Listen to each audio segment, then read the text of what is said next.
Bueno, vamos a continuar. Ya sabemos qué es la ISI, la vimos en el dominio del tiempo, ¿verdad? ¿Qué la produce? ¿Cuál es su consecuencia? ¿Ok? Y ahora nos preguntamos cómo podríamos combatir ese problema. Evidentemente, ya nosotros pasamos por algo similar con el ruido. ¿Qué hacemos? Bueno, vamos a diseñar un filtro que aplaste, ya que calculamos que la probabilidad de error dependía de y de cero sobre sigma en aquel entonces. Bueno, vamos a buscar un receptor que haga que esa cantidad sea lo máximo posible, y de cero sobre sigma. Aquí la forma se planteó de una manera diferente porque me interesa es tener una forma de pulso no que tenga, no es tan importante su forma, sino sus cruces por cero, ¿ok? Entonces, Nyquist se sienta frente al problema, lo ve y dice, ya va, fíjate, un pulso que no ofrece ISI y que por lo tanto no recibe ISI es aquel que se comporta así. Tiene un valor, vamos a suponer que ese valor es uno, es el valor que hemos usado hasta ahora, pero eso es mentira, o sea, puede tomar cualquier valor, 10, 36, no importa. Toma ese valor máximo en un punto que para nosotros va a ser el punto cero para tenerlo de referencia, por eso lo vamos a centrar en cero, y luego va a tener que cumplir que cada t bit, o sea, menos t bit, menos 2 t bit, menos 3 t bit, 2 t bit, 3 t bit, etcétera, tiene que pasar por cero. Tiene que pasar por cero. ¿Para qué? Para que no moleste a los próximos pulsos que van a venir. Fíjense que, por ejemplo, si esto es Tebit, aquí va a venir otro pulso, aquí va a venir otro pulso. Y si yo no me he muerto, voy a molestarlo. Entonces, se parte de que eso es lo que queremos. ¿Ok? Y alguien piensa, oye, pero eso se parece a un zinc. Es decir, esto que me están definiendo aquí matemáticamente, ya yo le tengo solución. Aquí está, profesora. Mire, este pulso que usted nos enseñó, que matemáticamente estaría descrito así, fíjense que este pulso es un pulso que corta cada t bit. Entonces, si usted pone aquí el argumento t por f bit, por ejemplo, cuando t es igual a t bit por f bit vale uno y sinc de uno vale cero. Si usted pone aquí 2 t bit, 2 t bit por f bit es 2 y sinc de 2 es cero. Entonces, oye, ¿verdad? Está bueno. O sea, ese pulso, efectivamente, ese zinc se corresponde a un pulso sin ISI, tienes toda la razón. Pero ya va, espérate un momentico que hay algo que no me cuadra. ¿Ok? Sácale la transformada de ese pulso para ver cómo se comportaría en frecuencia. Y este es el resultado. Todos sabemos que la transformada de un pulso en tiempo es un sinc en frecuencia y por dualidad sabemos que la transformada de un sinc en tiempo es un pulso en frecuencia. Y ahí vienen las malas noticias. Esto es imposible de construir, imposible. No podemos hacer un filtro de esta naturaleza, por lo tanto, no cuente con este pulso porque no se lo voy a poder ofrecer. ¿Ok? Sin embargo, si quiero que de esto que estamos proponiendo como idea original, tomemos este valor que está aquí. Fíjense que la base completa de ese pulso vale f bit, pero desde el punto de vista de ancho de banda de ese pulso estaría ocupando solo f bit medio. Y fíjense que eso es bastante poco. Les digo, si usted tiene un pulso no retorno a cero que dura todo t bit, ¿ok? Saben que su dep es un sin cuadrado que corta en f bit. Wow, mira, este corta en f bit medios, ¿ok? Eso es otra cosa que me encantaba, que aparte de que cumplía, ¿verdad? Con los cruces por cero, oye, tiene poquísimo ancho de banda. Tiene un ancho de banda que es menor que la tasa de transmisión, que eso hasta ahora no tenemos ningún caso de transmisión en donde eso ocurra. ¿Ok? Entonces, oye, digo, sí, sí, sí, muy bueno, mira, no, o sea, tú puedes querer lo que tú quieras, pero yo no lo puedo fabricar. Entonces, no te vistas que no va. Pero además, siempre en los libros donde se habla de esto, hacen énfasis en lo siguiente. No solo no es fabricable, que obviamente que es la excusa más importante, ¿no? Obviamente, sino que si alguien superdotado pudiese llegar a fabricar sistemas no causales, analógicos, por ejemplo, esto sería para nosotros un problema. Es decir, la velocidad a la que se van aplastando los lóbulos no es tan rápida como quisiéramos. Y uno dice, oye, mira, yo que creía que sí. No, no lo es. Y entonces, claro, este, les digo esto porque van a darse cuenta que cuando los compare con la solución que propuso Nike, se van a dar cuenta que sí, que no son los más apropiados, ni que fueran fabricables. ¿Estamos de acuerdo? Pero de todas, lo descartamos. ¿Ok? Entonces, ¿qué hizo Nike? Como siempre, vamos a trabajar en el dominio de la frecuencia. Vamos a plantear exactamente esto, pero lo vamos a llevar a frecuencia para ver cómo se traduce esa condición. Entonces, fíjense, decir esto es exactamente lo mismo que decir esto. A ver, vamos a ver si te entiendo. Sí, si tú tienes un pulso que solo es máximo en cero y que en los Tebit, por ejemplo, en Tebit, en 2 Tebit, en menos 45 Tebit, en más 80 Tebit, da cero. Cuando tú multipliques ese pulso por un tren de deltas infinito, pero ubicados en esos puntos, el único punto que va a sobrevivir es el que está en el origen. Véanlo aquí gráficamente. Imagínense que este es un pulso como el zinc que tenemos dibujado. Si usted ese pulso verde lo multiplica por un tren de deltas ilimitado, ¿verdad? Todo va a dar cero menos este producto, que queda la delta por el valor de P en cero. Eso es lo que queda. Y eso es lo que yo quiero. El pulso puede hacer lo que le dé la gana, pero tiene que pasar por cero en los puntos múltiplos de Tebit alrededor del centro de mi pulso. En este caso, mi pulso lo tengo centrado en cero. Entonces, ok, perfecto. Eso es el planteamiento en tiempo. Otra forma de decir esto mismo o de decirlo en palabras. Bueno, ahora lo vamos a transformar a través de la transformada de Fourier. Entonces, todos deben recordar que multiplicar en tiempo dos funciones se convierte en una convolución en el dominio de la frecuencia. ¿Ok? Bueno, aquí no hay porque esto es un número. ¿Ok? Aquí sencillamente quedaría, al hacer la transformada de este lado, me quedaría la constante P en cero, que por lo pronto la voy a poner en 1. Es decir, aquí estoy diciendo que esto es igual, voy a decir que esto es 1, y que esto es igual a la transformada de delta de t, que es 1. O sea, la transformada de esto es directamente 1. Perfecto. Pero aquí estamos estacionados, porque tengo que sacarle la transformada de Fourier a esto. Ah, no, pero eso es facilísimo. Esta señal que está aquí dibujada en tiempo es una señal periódica. Y como todas las señales periódicas del universo se pueden representar con un tren de deltas en frecuencia, o sea, una señal periódica cualquiera, incluyendo esta, que es muy particular porque tiene delta. Pero otra señal periódica sería esta. Eh, todas las señales periódicas, todas, se pueden representar en frecuencia con una sumatoria de deltas ubicadas en cero, f bit, menos f bit, 2 f bit, menos 2 f bit, etcétera, multiplicados por los C sub k. Los C sub k se calculan aplicando la fórmula en series de Fourier. Y eso fue lo que hicimos. Lo que pasa es que para esta señal periódica tan especial, pues resulta que todos los C sub k dieron iguales a 1 sobre T bit. Y por eso lo saqué de esa sumatoria. Eso es señales y sistemas. ¿Ok? Uno representa una señal periódica con una suma infinita de deltas de Dirac en frecuencia. ¿Ok? Y listo. Entonces, efectivamente, lo que me queda es ahora convolucionar la forma del pulso en frecuencia con las deltas. Ah, no, no, pero yo sé hacer eso.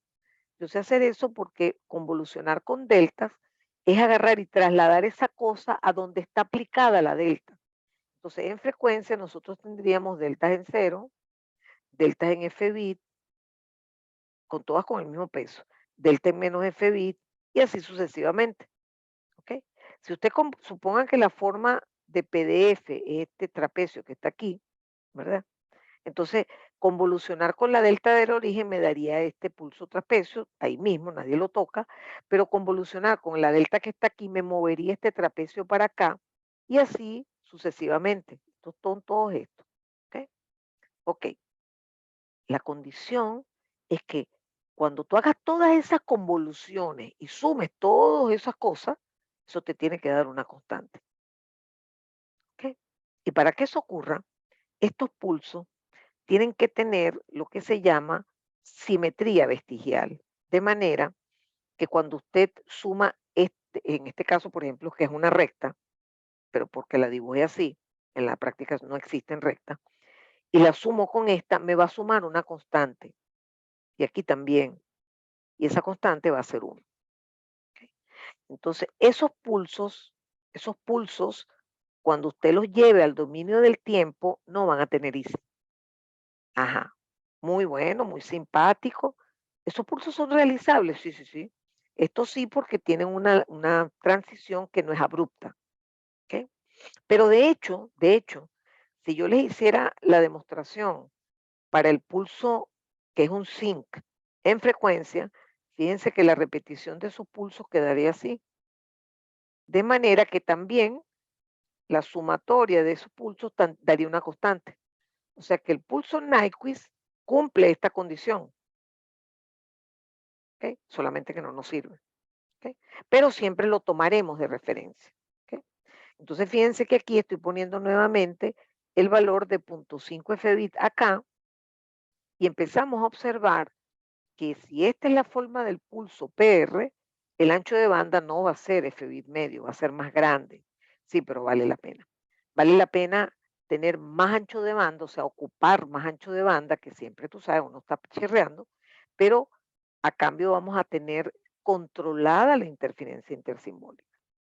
Entonces, estos pulsos, repito, los diseñó Nyquist planteando la ICI en el dominio de la frecuencia y encontró esa familia que se llaman pulsos Nyquist, pulsos de simetría vestigial. ¿Ok? Básicamente, los pulsos que él diseñó eran de la siguiente forma. Primero tenían una zona constante. ¿Ok? Aquí les pongo el pulso que corresponde al zinc solo para tenerlo de referencia. De hecho, forma parte de la familia de pulsos Nyquist con la variable beta, que ya vamos a ver quién es, igual a 0. Él forma parte, solamente que no se usa.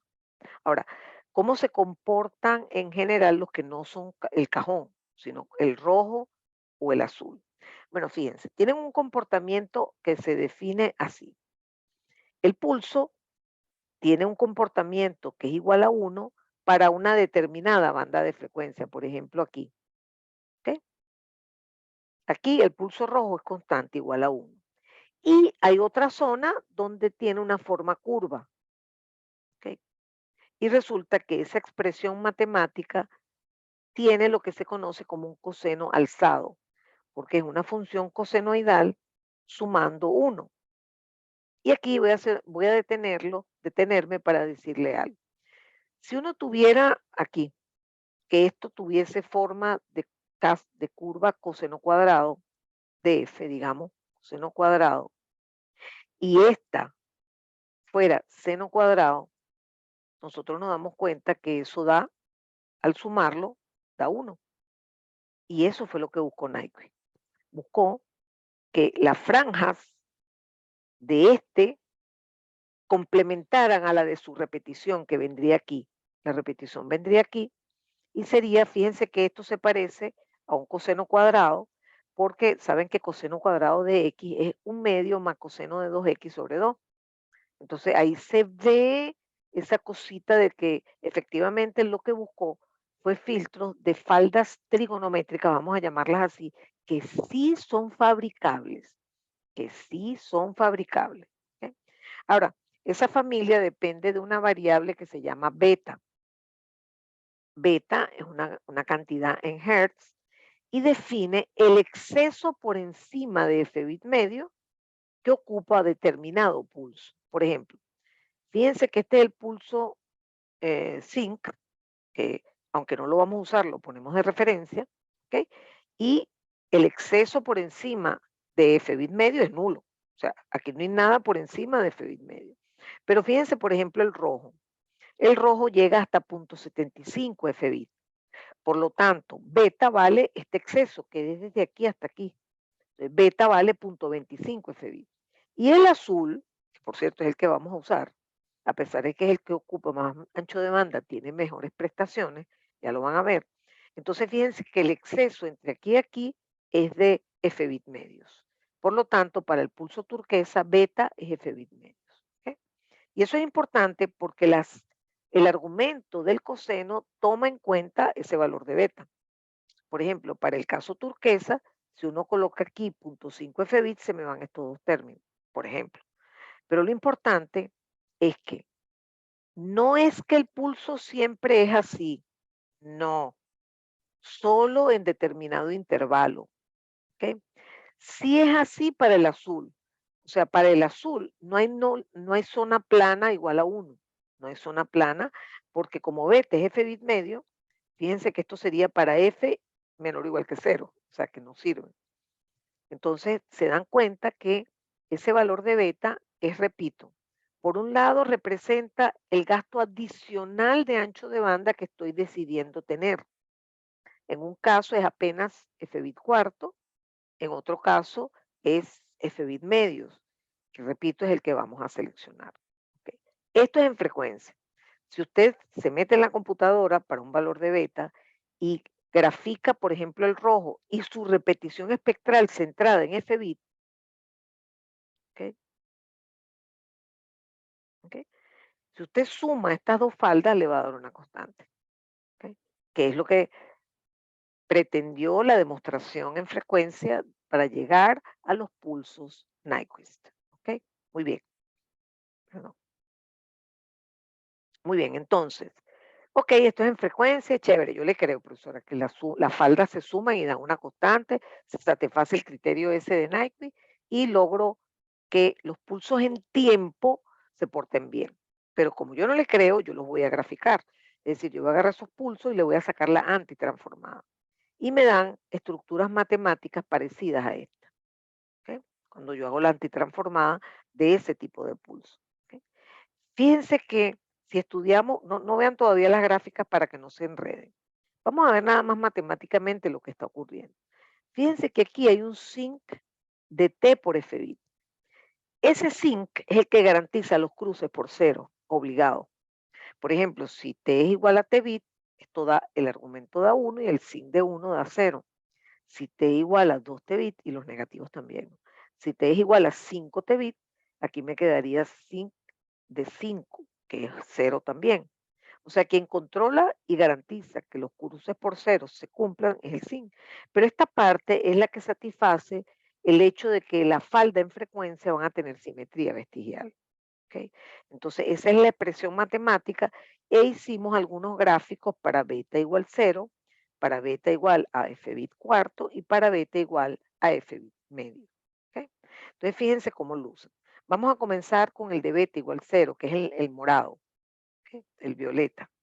Fíjense que es el que tiene los lóbulos más grandes, más amplios. Y usted me dirá, pero bueno, profesor, ¿y qué importa?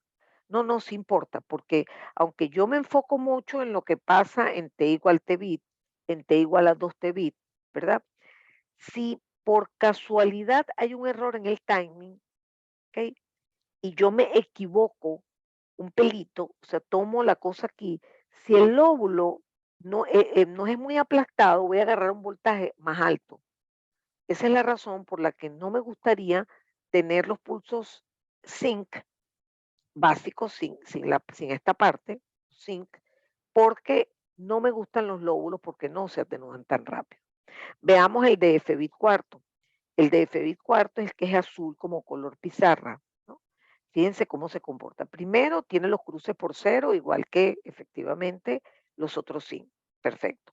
Pero el lóbulo es más aplastado. ¿Se dan cuenta? Es más aplastado que el zinc solito.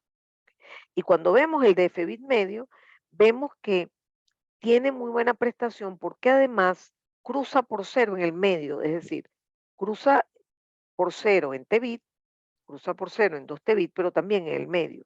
Y eso garantiza que como va a estar oscilando alrededor del cero voltio, voy a tener menos problemas si hay jitter o problemas de movimiento en la toma de decisiones. El reloj peló un poquito y pellizcó las señales un pelito más a la derecha. Entonces, ustedes se va a encontrar un voltaje no tan alto como en otros casos. ¿De acuerdo? Entonces, esa es la forma temporal de los pulsos Nyquist. Y la de arriba es la forma frecuencial de los pulsos Nyquist. Vamos a hacer un pequeño ejercicio. tenemos una transmisión, ¿verdad? Que se logró con el pulso Nyquist, uno de ellos. ¿Ok? Entonces, lo que les estoy diciendo es que en vez de usar, en este caso lo hice adrede, eso lo puse en un quiz, en vez de usar una amplitud de 1, puse una amplitud de 5. Aquí está graficado, ¿verdad? El pulso, pero para un valor de T-bit específico, ¿no? Pero fíjense que tiene la formita de pulso Nyquist, ¿no? Ok, dice, en un sistema de comunicaciones, bueno, lo de siempre, uno dice que no tenemos ruido, pero tenemos limitación de ancho de banda y logramos diseñar, y digo logramos diseñar porque quienes van a ser capaces de hacer eso son el filtro de recepción en principio, pero como vamos a tener que aplastar también el ruido, ¿verdad? Voy a tener me va a tener que ayudar el filtro de transmisión. Entonces vamos a tener que diseñar el filtro de recepción, el filtro de transmisión. Entonces, ya lo logré, aquí está. Entonces, determine dos velocidades de transmisión que se podrían usar para que no exista ISI. Bicho, ¿cómo hago yo eso? Bueno, recuerden que la ISI asegura que si tú evalúas esto en cero, te da 1, en este caso te da 5, porque sin de cero da 1, coseno de cero da 1, esto da 0, y me queda 5. PR en cero vale 5. Pero si tú lo evalúas en T-bit, te tendría que dar 0. Entonces, por eso agarro esta ecuación y digo que voy a forzar que sin de 4 T-bit sea 0. Para eso, igualo 4 T-bit a 1, que sería el primer nulo, y me da que T-bit es un cuarto de segundo, por lo tanto F-bit es 4 bits por segundo. Entonces tenemos una posible velocidad para la cual este pulso Nyquist funcionaría bien. Si usted agarra otra, probablemente no le va a servir. Sin embargo, fíjense que yo puedo usar velocidades más bajas, que son como múltiplo de esta, y también va a ocurrir que se anulan en los pulsos correspondientes. Lo que pasa es que, por ejemplo, F-bit igual 2. Ya va, ¿y de dónde usted sacó eso? Bueno, igualé 4 T-bit, en vez de igualarlo a 1, lo igualé a 2, que es el segundo nulo. Estoy tomando los nulos pares. Entonces me sale que 4 Tbit igual a 2, y entonces despejo Tbit que me da un medio, y por lo tanto Fbit me da 2. ¿De acuerdo? Entonces ahí tengo otra velocidad posible que me forzaría los nulos en tiempo. ¿De acuerdo? Muy bien, después dice, escriba la expresión de la probabilidad de error por bit usando probabilidades condicionales con voltaje y umbrales numéricos. ¿Por qué digo esto? Porque si es una transmisión polar, cuando tienes el pulso positivo es este, y cuando tienes el cero lógico es el negativo de este. Es decir, que el voltaje pico para el 1 va a ser 5 voltios y el voltaje pico para el cero lógico va a ser menos 5 voltios, o sea, volteen esto negativo. Y la probabilidad de error la vamos a calcular como la probabilidad de error tal que transmito 1 por un medio, más la probabilidad de error tal que transmito 0 por un medio. Cuando transmito un 1, yo pellizco y me da 5 voltios, pero lamentablemente al sumarle ISI, eso puede ser negativo. Igual pasa aquí cuando transmito un cero lógico. Pellizco y me da menos 5, pero lamentablemente al sumarle ISI puede brincar y convertirse en un número positivo, errando la detección. Y esta es la forma de expresar la probabilidad de error y hasta ahí llegamos. ¿Ok? Entonces allí uno tendría que tener el cálculo de la ISI, etcétera, cosa que para estos pulsos no hacemos, porque es muy complicado, porque hay que estar evaluando esta fórmula en diferentes tiempos y eso es un problema que no, tiene una complejidad matemática que no es representativa de lo que está aprendiendo usted conceptualmente. ¿De acuerdo? Bueno, muy bien. Habiendo visto ISI y habiendo visto lo que es el problema del ruido, nos damos cuenta que tenemos dos problemas al frente. Uno, en donde yo tengo que asegurar que, supongamos que yo disparo un pulso, lo represento con una delta, bueno, ese pulso, pasado por el transmisor, pasado por el canal y pasado por el receptor, me tiene que dar aquí la forma de un pulso Nyquist. Y lo planteo en magnitud, que es lo que me interesa más importante. Esa es la primera condición. Pero ahora, como metí ruido, ¡uy, qué horrible! Entonces tengo que lograr también que la relación señal-ruido sea máxima para minimizar la probabilidad de error. Es decir, tengo que lograr que PR de T0 sobre sigma sea máxima. Uf, tremendo problema. Entonces, ¿qué hago yo? Bueno, lo que aprendí a hacer, ¿verdad? escribo esta condición y escribo aquí y de T0, o en este caso sería PR de T0 al cuadrado sobre sigma al cuadrado. O sea, pasa la señal por el sistema y encuentro la señal a la salida, la antitransformo y le elevo al cuadrado. Y paso el ruido, que es blanco, gaussiano y de media cero, lo paso, fíjense que el filtro solamente pasa por el receptor, que porque se pone aquí en el modelo matemático. En cambio, la señal pasa por el transmisor, por el canal y por el receptor. Muy bien, pongo la desigualdad de Schwartz, igualo, y digo quién sería BDF, y digo, metiendo ese BDF aquí, quién sería WDF. ¿Por qué? Porque para maximizar esta relación, la solución se encuentra cuando B y W son proporcionales. Eso fue lo que hicimos para el receptor óptimo solo con ruido. ¿Ok? Y bueno, fíjense que aquí hago parecido a lo que, pero mucho más complicado, ¿no? Aquí digo quién es BF, por simple comparación, meto ese BDF aquí y me queda esto así, y eso lo igualo a BDF por W conjugado de F.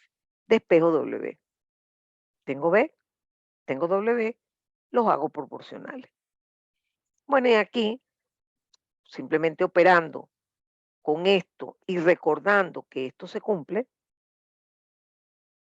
conseguimos despejar, no voy a dedicar ni un segundo más a esto, conseguimos despejar cuál es la forma que tiene la magnitud del filtro de transmisión y la magnitud del filtro de recepción. Lo importante es cómo llegó usted a esto. Planteo lo que se tiene necesariamente que cumplir para que no haya ICE y lo que se tiene que cumplir para que imposible que matemos al ruido, no, lo que hacemos es aplastarlo, minimizarlo. Entonces hay que cumplir con estas dos condiciones. Planteo y de T0 sobre sigma, que en este caso es PR de T0 sobre sigma, y esto lo tengo al lado. Esto lo sustituyo más adelante. La idea es que igualo, defino quién es B, lo meto aquí arriba, defino quién es W, los hago proporcionales y logro despejar con unos cuantos cálculos quién o cómo tendría yo que construir el filtro de transmisión y cómo tendría que construir el filtro de recepción. ¿De acuerdo? Entonces, fíjense que hemos llegado a un filtro de transmisión óptimo que miren lo que hace, pongan atención. Fíjense que aquí tenemos el módulo al cuadrado que es proporcional a PR sin cuadrado. Pero cuando usted multiplique HT al cuadrado por HR al cuadrado, le aparece PR al cuadrado. Es decir, ¿quiénes conforman al pulso para que se parezca o sea igual a un pulso Nike? Los dos. Los dos tienen la responsabilidad de hacerlo. Primera pregunta. Segunda pregunta, ¿quién aplasta el problema que tiene el canal? O sea, hace como una especie de compensación. El transmisor se tiene una idea de cómo se comporta el canal, entonces el transmisor lo que hace es como compensarlo en adelanto, ¿me explico? Porque como HT, la señal va a pasar por HT y después va a pasar por HC, entonces se va a multiplicar por HC, pero se va a estar dividiendo por HC. Entonces, es el transmisor, fíjense que eso no aparece aquí, porque el ruido aparece, perdón, el ruido aparece, ¿verdad? Justo antes del receptor, no antes, no aquí, aparece aquí. Entonces, el receptor se encarga de aplastarlo y de ayudar a dar la forma del pulso Nyquist, ¿verdad? Y el transmisor se encarga de compensar el canal, el hecho de que ese canal no es plano entre menos infinito e infinito. Entonces lo que hace es hacer como una especie de compensación, cosa que ya hemos visto en otras áreas en otros casos, pues en el área de comunicación. ¿Ok? Entonces, eso lo hemos visto, a lo mejor ustedes lo vieron en comunicaciones uno con los filtros de preénfasis y de dénfasis. ¿De acuerdo? Muy bien. Entonces, con estos filtros en transmisor y el receptor garantizamos que no hay ISI y que tenemos máxima relación señal a ruido. Tomé un caso sencillo para que vean, ¿verdad? ¿qué pasaría si estamos en un sistema en donde el canal en la banda de transmisión es bastante plano? Ok, entonces esto es 8. Entonces, fíjense que todo esto se convertiría en una constante y todo esto es otra constante. Entonces, miren cómo quedan el filtro de transmisión y el filtro de recepción. Fíjense que los filtros toman la forma de la raíz de PDF. ¿Ok? Entonces, si a los filtros PR se les llamaba de coseno alzado, a los perdón, si al pulso PR se le llamaba pulso de coseno alzado, a los filtros se les llama filtros raíz de coseno alzado. Y eso usted lo tiene que saber porque eso es muy popular en el área de telecomunicaciones. Estamos usando unos filtros que son los responsables de conformar los pulsos a la salida del receptor para que tengan forma de pulsos Nyquist, es decir, sin ISIC. Entonces, fíjense cómo hemos tenido que postergar la mezcla de los dos fenómenos, ¿verdad? Para poder llegar para poder llegar a resultados razonables desde el punto de vista académico, ¿no? Porque si desde el principio tenemos las dos cosas juntas, eso es imposible de manejar, y menos en solo un curso, ¿de acuerdo? Entonces, bueno, ya sabemos qué ocurre cuando están los dos, ¿ok? Pero ¿qué pasa? Que el canal puede ir cambiando. Y uno dice, bicho, eso implica que hay que salir corriendo a cambiar el filtro de transmisión.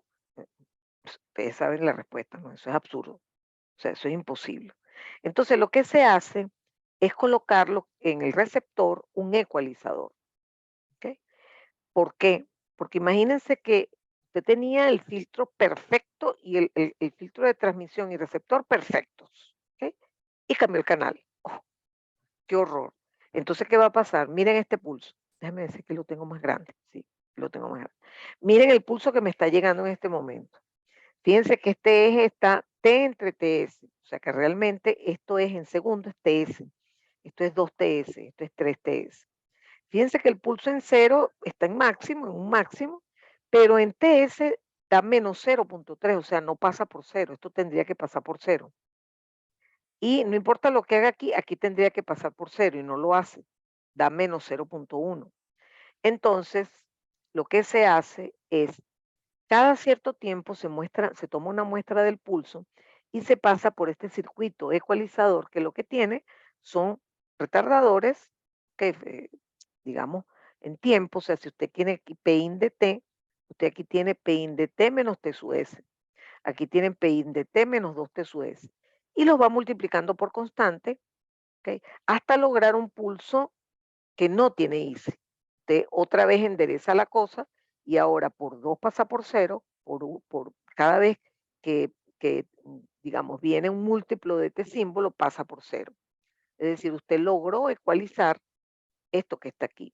En este ejemplo particular, solo se controlaron este corte y este por cero, que son los más importantes, porque son los que están más cercanos al máximo. Y también se obligó a que este fuera máximo. ¿Por qué? Porque si yo planteo las ecuaciones diciendo aplástame este y aplástame este, sin poner una condición en este, pues mira, puede pasar que este se vuelva loco y se ponga así. Eso no me sirve. Entonces, en este ejemplo particular, hice la ecualización de 3 puntos. Y ahora vengo a explicarles cómo se controla eso. Fíjense, los ecualizadores de sección transversal siempre usan un número par de registros de desplazamiento, ¿ok? De retardadores. En este caso, por ejemplo, si esto no fuera punteado, aquí hay 4. Y eso genera un número impar, ¿verdad? Que dependen de una variable n. Por ejemplo, en este caso, con n igual 1, yo tendría 2 registros y 3 constantes. Si tuviera, por ejemplo, nada más este sector. ¿Ok? Entonces, casualmente ese caso es el que estamos aplicando aquí para lograr con 3 constantes tener 3 ecuaciones con 3 incógnitas. Y entonces vamos a forzar 3 puntos nada más. ¿Ok? Y entonces uno plantea las ecuaciones como le voy a explicar ahorita, ¿no? Pero déjenme explicarle algo adicional. Este pulso estaba centrado en cero. Este no está centrado en cero. Claro, porque es que todo circuito físico, todo produce retardo. O sea, usted no le puede pedir a ese circuito que es no causal que le genere un pulso sin ICI y que además esté centrado en cero. Eso es físicamente imposible.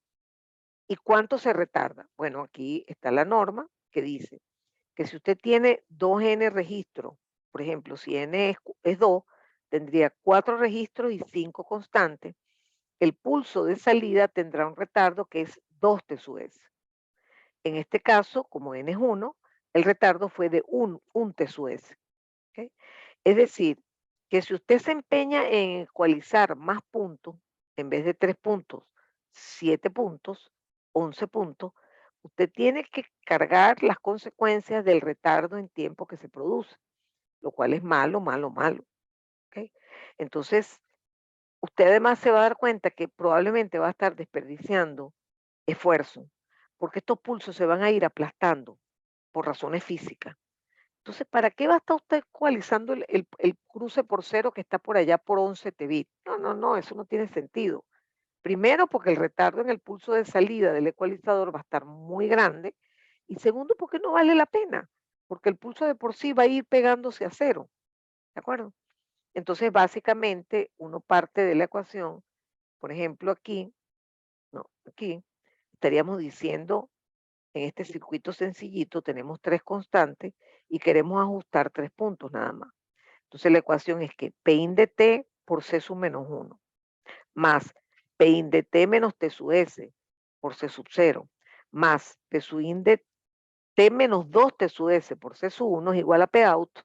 Entonces usted está forzando a que P out valga 0 aquí, 1 aquí y 0 aquí. Y usted conoce los valores de Pin, los valores de Pin en varios puntos. Y listo. Entonces usted despeja las constantes y logra que el pulso choretado pase por el ecualizador y salga un pulso bonito y decente. ¿Ok? Les cuento, les cuento. En la vida real esto se hace permanentemente, es decir, es un filtro adaptativo. Usted cada cierto tiempo, periódicamente, toma una muestra de un pulso de llegada y ajusta los coeficientes que permanecen así un rato. Al rato usted vuelve a censar el canal a través de la forma del pulso, vuelve a calcular los coeficientes y por un rato le van a estar funcionando bien. Entonces, esta es la solución que complementa el haber diseñado unos filtros óptimos HT, HR, pero lamentablemente como este señor puede tener cambios, bueno, lo que hacemos en el receptor es poner un ecualizador acá. Y con esa combinación de cosas logramos un mejor sistema de comunicaciones digitales, que es capaz de maximizar la relación señal-ruido y lograr que no haya IS, o por lo menos prácticamente cancelarla. Y eso usted lo va a ver presente en todos los sistemas actuales. Entonces, bueno, con esto estamos terminando la teoría de ISI y lo que queda es hacer ejercicio. Muy probablemente yo, digamos, dado que hoy es una clase, yo pensaba dar 3 sesiones, pero me acordé que la clase es más corta los martes, ustedes, los pocos que vinieron, pues tienen clase. Entonces lo que voy a hacer es que la voy a grabar y se la voy a publicar junto con estos videos. Bueno, saludo a Carlos y a Diego. Estamos terminando. Muchas gracias. Buenos días.